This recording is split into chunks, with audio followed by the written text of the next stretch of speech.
नमस्कार, मैं डॉक्टर हेमंत शर्मा। आज आपको बताने जा रहा हूँ जो लीवर फंक्शन टेस्ट है, ये ट्रॉमा पेशेंट में और जनरली नॉर्मल पेशेंट में क्यों कराया जाता है, क्या मतलब है इसकी वैल्यूज का, जैसे बिलीरुबिन है, indirect, direct, SGOT, SGPT, alkyne phosphate, ये क्या बताते हैं, क्या मतलब है इनका, क्या नॉर्मल रेंज है और ये कब बढ़ते हैं। तो ये ट्रॉमा जो पॉली ट्रॉमा पेशेंट है उसमें बहुत इंपॉर्टेंट है, समझते हैं एक एक करके। तो पहले हमें रेंज समझनी होगी, अंत तक बने रहें, सारी चीजें आपको क्लियर रहेगी। लीवर फंक्शन टेस्ट पे इसके बाहर कोई क्वेश्चन नहीं है, जो सारा मैं आपको बता रहा हूँ। तो सबसे पहले होता है आपका टोटल बिलीरुबिन, जो कि डायरेक्ट और इनडायरेक्ट दोनों को मिला के बनता है, मतलब अनकॉन्जुगेटेड और कॉन्जुगेटेड को बना के। ठीक है। तो जो आपका टोटल बिलीरुबिन है वो नॉर्मल होता है 0.2 से लेके 1.2 मिलीग्राम पर डेसिलीटर। तो अब हम बात करते हैं, टोटल बिलीरुबिन कभी भी बढ़ सकता है, या तो आपका डायरेक्ट बिलीरुबिन बढ़े या इनडायरेक्ट बढ़े। ठीक है। तो अब जो आपका इनडायरेक्ट बिलीरुबिन है उसको हम बोलते हैं अनकॉन्जुगेटेड बिलीरुबिन।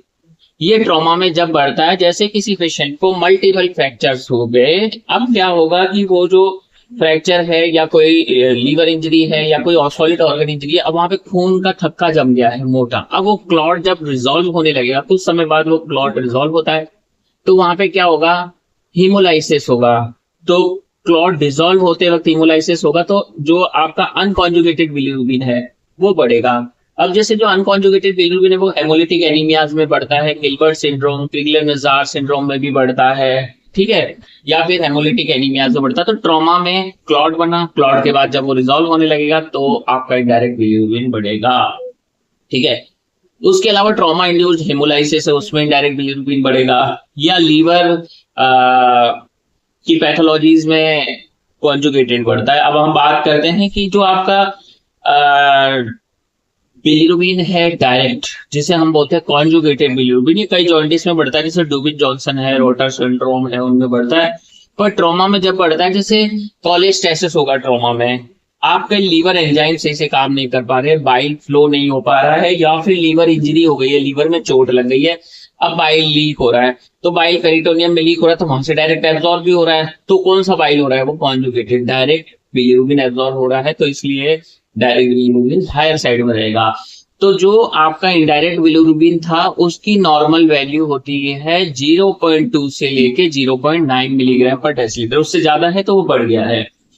अब जो आपका डायरेक्ट बिलीरुबिन है उसकी नॉर्मल वैल्यू होती है 0.0 से लेके 0.3 मिलीग्राम पर डेसिलीटर तक। ठीक है। तो ये ट्रॉमा में क्यों बढ़ते हैं आपको समझ में आया। इनडायरेक्ट बढ़ रहा है, हेमोलाइसिस हो रहा है, क्लॉट डिग्रेडेड हो रहा है। और ट्रॉमा में डायरेक्ट क्यों बढ़ रहा है आपका, डायरेक्ट इसलिए बढ़ रहा है, जो कॉन्जुगेटेड है वो इस कारण बढ़ रहा है कि कोई लीवर चोट है, लीवर इंजरी है, या बाइल का डायरेक्ट बाइलरी लीकेज है और वो एब्जॉर्ब हो रहा है, कोलेस्टेसिस हो रहा है ट्रॉमा इंड्यूस्ड, तो इस वजह से।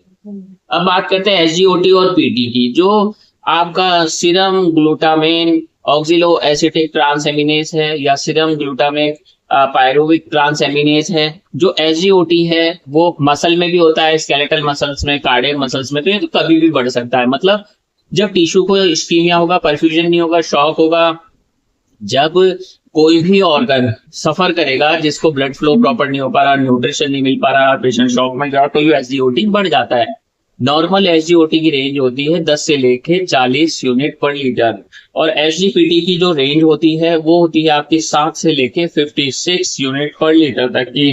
तो ये एसजीपीटी लीवर के लिए स्पेसिफिक है। तो ये जब लीवर चोट और होगी उस समय बढ़ेगा, मतलब ये बता रहा है कि इस्कीमिया हो रहा है और ये कंटिन्यूस रैपिडली सीरियल इंटरवल में बढ़ रहा है, तो इसका मतलब लीवर डैमेज हो रहा है, आपको ढूंढना पड़ेगा कारण। अब बात करते हैं हम एल्कलाइन फॉस्फेट की, ALP। ये नॉर्मल रेंज होती है 40 से लेके 130, 40 टू 130 यूनिट्स पर लीटर होता है। एल्कलाइन फॉस्फेट ट्यूमर, कैंसर के पेशेंट में भी होता है। एल्कलाइन फॉस्फेट का काम होता है हमारी बॉडी में रीजनरेट करना, हीलिंग कराना। लीवर की चोट हुई, लेसरेशन थे, अब उसके बाद आप देखोगे एल्कलाइन फॉस्फेट बढ़ रहा है, बढ़ रहा है, बढ़ रहा है, तो बेकार नहीं है, वो ये बता रहा है कि वो हील कर रहा है, लीवर को ठीक कर रहा है। बोन फ्रैक्चर है, उसके बाद एल्कलाइन फॉस्फेट बढ़ रहा है, तो ये बता रहा है बोन की हीलिंग करा रहा है, हीलिंग में एल्कलाइन फॉस्फेट मदद करता है। नॉर्मल एल्कलाइन फॉस्फेट होता है 40 से 130 यूनिट पर लीटर। ये नॉर्मल क्यों है, क्योंकि हमारी बॉडी में लीवर हमेशा रिजनरेट करता रहता है, बोन हमेशा बनती रहती है, ऑस्टियोब्लास्टिक एक्टिविटी तो एल्कलाइन फॉस्फेट बढ़ रहा है, मतलब ये टर्नओवर बता रहा है कि हीलिंग हो रही है। पर ये बोन ट्यूमर में बहुत ज्यादा बढ़ता है क्योंकि वहां पे एबनॉर्मल ग्रोथ होता है बोन का। तो मतलब हीलिंग हो या ग्रोथ के लिए रेस्पॉन्सिबल हो एल्कलाइन फॉस्फेट। अगर एल्कलाइन फॉस्फेट 40 से कम है तो इसका मतलब रीजनरेशन नहीं हो रहा है, ग्रोथ नहीं हो पा रहा है बॉडी में। तो मुझे लगता है कि आपको समझ में आया होगा कि क्यों इंपॉर्टेंट है।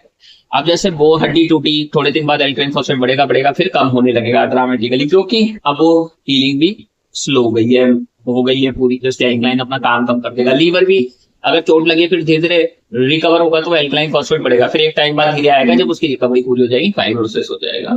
तो मुझे लगता है आपको समझ में आया होगा लीवर फंक्शन टेस्ट कितना इंपॉर्टेंट है, क्या इसके यूजेस हैं। अगर आपको भी लीवर या बोन से रिलेटेड कोई समस्या है तो व्हाट्सअप नंबर मेरा इस वीडियो के डिस्क्रिप्शन में अवेलेबल है, आप वहां जाएं, मैसेज करें, अपना अपॉइंटमेंट बुक करें। वीडियो अच्छा है तो लाइक करते, चैनल बनाए तो सब्सक्राइब करना ना भूलें। थैंक यू, धन्यवाद, नमस्कार।